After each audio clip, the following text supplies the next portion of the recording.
Hello friends, आज मैं कुछ इन्फॉर्मेशन देना चाह रही हूँ रिगार्डिंग एक्यूप्रेशर के लिए। ठीक है, इसमें क्या होता है, एक्यूप्रेशर से देखिए सभी तरह के डिजीज़ को ट्रीट कर दिया जाता है। इसमें कोई भी डिजीज़ होती है तो उसका ट्रीटमेंट पॉसिबल है। ठीक है, बस इतना है कि आपका नॉलेज होनी चाहिए उस डिजीज़ के रिगार्डिंग, डायग्नोस सही होने चाहिए, उस डिजीज़ के पॉइंट क्या लगेंगे वो पता होना चाहिए। जैसे जैसे आप उसको अप्लाई करेंगे वो अपनी टाइम से ठीक हो जाती है। ठीक है, पूरी पूरी क्योर हो जाती है, कंट्रोल भी हो जाती है। अब देखिए, जैसे स्पाइन रिलेटेड प्रॉब्लम बहुत ज़्यादा आम हो चुकी है।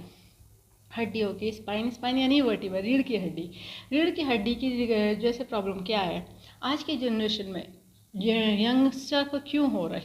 क्योंकि लंबे टाइम पे जो वर्क लोड होता है, चाहे ऑफिस वर्क हो, चाहे आपका पढ़ाई से रिलेटेड वर्क हो, चाहे आपका फिजिकल कोई भी वर्क हो, चाहे किचन में हो विमेंस का या फिर किसी भी तरह का, तो उसमें क्या होता है ज़्यादातर हम ऐसे बैनर रखते हैं एक पोजीशन तक लॉन्ग टाइम तक। हमारी पोस्चर अगर उसी तरह से गलत में रहेगा तो वर्टिब्रा में प्रॉब्लम आने लगती है। दूसरी चीज़, लोअर बैक पेन।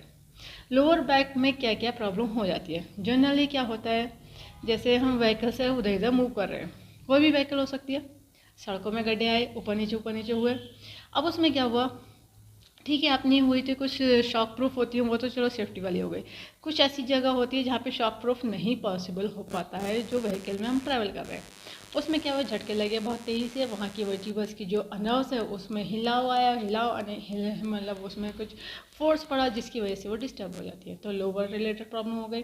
दूसरी चीज़, अगर आपने लंबे टाइम तक लॉन्ग सेटिंग में बैठे बैठे काम करा तो लोअर में भी प्रॉब्लम आ सकती है, क्योंकि एक ही पोजीशन में लंबे टाइम तक कोई जगह बैठे रहोगे तो उस जगह की मसल्स स्ट्रेस होके कंप्रेस होने लगती है और आपके फिर वहाँ पे मूवमेंट रुकने लगता है, फिर वो कड़ी हो जाती है जिसकी वजह से प्रॉब्लम होने लगती है। अब देखिए, स्पाइन रिलेटेड प्रॉब्लम के लिए ट्रीटमेंट पॉसिबल है, उसमें हम ऑनलाइन भी करते हैं। जो लोग हमारे सिटी से बाहर है उनके लिए ऑनलाइन फैसिलिटी है, जो सेंटर विजिट नहीं कर पाते हैं। बाकी के लिए जिनको आपको इजीली सेंटर में आके कराना सकते हैं वो लोग करा लीजिए। अब देखिए, स्पाइन रिलेटेड प्रॉब्लम क्या क्या हो सकती है। अब सर्वाइकल जो वर्टिब्रा होती है गर्दन के पास की, ठीक है, सर्वाइकल वर्टिब्रा कहलाती है, उसमें अगर पेन है, साथ में वर्टिगो यानी चक्कर आना, ठीक है।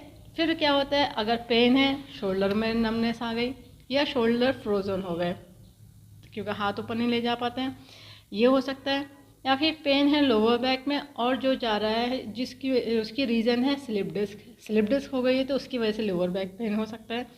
अब अगर नीज में पेन है या हील में पेन है यानी एड़ी में पेन है, घुटनों में दर्द होगा तो उसकी वर्टिब्रा से भी हो सकता है, और या नी में रिलेटेड प्रॉब्लम हो सकती है, साइनस फ्लूइड से आपका कम हो सकता है, घिस सकता है, ख़त्म हो सकता है, ये रीज़न होगा।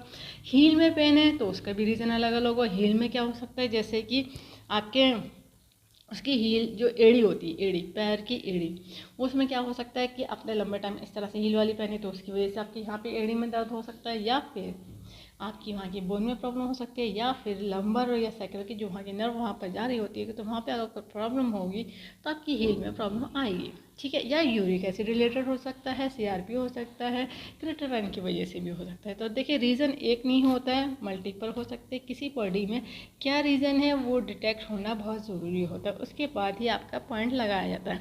अब देखिए, सर्वाइकल में कभी कभी पेन होता है जो रेडिएट करता है, जो पहुंचता है हाथों तक, पूरे हाथों तक पहुंचता है। ठीक, एक रीज़न। अब हाथों तक पहुंच रहा था, कहीं टिंगलिंग तो नहीं हो रही है यानी झंझनाहट, तो झंझनाहट का ट्रीटमेंट अलग है।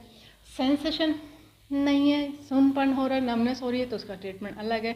या फिर सिर्फ पेन है तो उसका ट्रीटमेंट अलग है। अगर स्टिफनेस हो रही है हाथों की उंगलियों में तो गर्दन की वजह से तो उसका ट्रीटमेंट अलग है।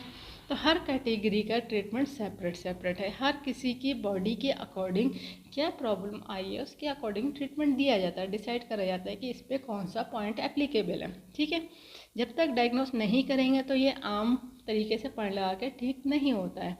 फिर लोग कहते हैं कि ठीक नहीं हुआ, तो रीज़न वही है।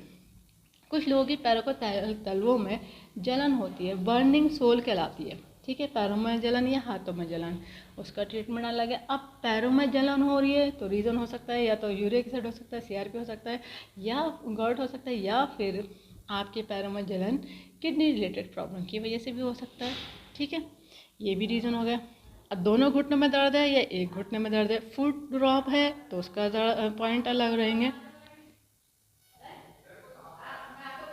अगर फ्रोजन शोल्डर है तो ट्रीटमेंट अलग रहेगा, एक फ्रोजन शोल्डर है या दोनों फ्रोजन शोल्डर है, डिपेंड करता है। हाथ इतना ही उठ पाता है या पूरा नहीं उठ पाता है, इतना नहीं उठ पाता, इतना नहीं उठता, कितने डायरेक्शन तक नहीं उठ पाता, उसका ट्रीटमेंट अलग है। पीछे नहीं जा पाता तो उसका रीज़न हो सकता है ऑस्टिफाइड्स हो सकते हैं, तब भी आपके पीछे हाथ नहीं जा पाएगा, ठीक है। या फिर ट्रेमलिंग इन लिम्स, ट्रेमलिंग का मतलब होता है हाथों का या पैरों का कपकपाना, हिलना हिलना, ठंड वाला कपकपाना नहीं, जैसे हिलते रहते हैं कुछ लोगों को, डेंजर की वजह से हिलते हैं, डर लग गया तो हिलते हैं, कुछ गलत होने वाला है डर लगता है तब हिल सकता है, या फिर आपकी नर्व में कंप्रेशन हो रहा है, ब्लड सप्लाई नहीं हो रही तब भी हिलेगा, या मसल्स वहाँ की आपकी वीक पड़ गई हैं, अट्रोफी हो गई तो तब भी हिलते हैं, ठीक है। ये सब रीज़न होते हैं। अब चोट गहरी लग गई तो अलग प्रॉब्लम हो गई। अब थाई में प्रॉब्लम है, थाई में पेन है तो ट्रीटमेंट अलग रहेगा। टिंगलिंग सेंसेशन है, ट्रीटमेंट अलग रहेगा। कोई पेन इतना तगड़ा है जिसको बेयर करना मुश्किल है, सीवियर हो गया, चुभन वाला हो गया, तगड़ा हो गया, तड़प रहे हैं, तो ट्रीटमेंट सबके अलग अलग है, ठीक है। इसी के अकॉर्डिंग पॉइंटों को डिसाइड किया जाता है, इसलिए सब में कॉमन पॉइंट नहीं लगते हैं, ये ध्यान रखिएगा। पता चला साइनोवियल फ्लूइड सूख रहा है तो उसकी बनाने के ट्रीटमेंट आएंगे, कैल्शियम कम हो रहा है, विटामिन डी कम हो रहा है, उसको जनरेट करने के पॉइंट लगाए जाएंगे। तो डिपेंड करता है हर किसी के किस तरह की प्रॉब्लम है, ठीक है, सिचुएशन क्या है। तो इस वीडियो को ज़्यादा ज़्यादा शेयर करिए, सब्सक्राइब करिए, लाइक करिए, ताकि लोगों को पता चल जाए एक्यूप्रेशर से सभी तरह की डिजीज़ को क्योर कर दिया जाता है, ट्रीट कर दिया जाता है, ठीक कर दिया जाता है, ठीक है। और इस वीडियो को ज़्यादा से ज़्यादा शेयर करेंगे तो आपको लोगों को पता चल जाएगा कि हम जो है हर तरह की जो एक्यूप्रेशर से ट्रीटमेंट पॉसिबल हो जाता है, लोग इजीली ठीक हो जाएंगे। अब किसी का बॉडी का स्ट्रक्चर टेढ़ा हो गया है, बैंड हो गई है, या फिर थोड़ा सा गोल घूम गई स्पाइन, कर्वेचर चेंज हो गया है जिसको स्पाइनल लॉर्डोसिस बोलते हैं, कर्वेचर एज के अकॉर्डिंग कम स्पाइन का डिस्टर्ब हो गया, या फिर कहीं कोई वेट उठाया था तो इसकी वजह से कर्वेचर जो स्पाइन को होता है, जो एक कर्व दिया होता है, वो अगर ख़राब हो जाता है तब भी चलने फिरने में परेशानी हो जाती है।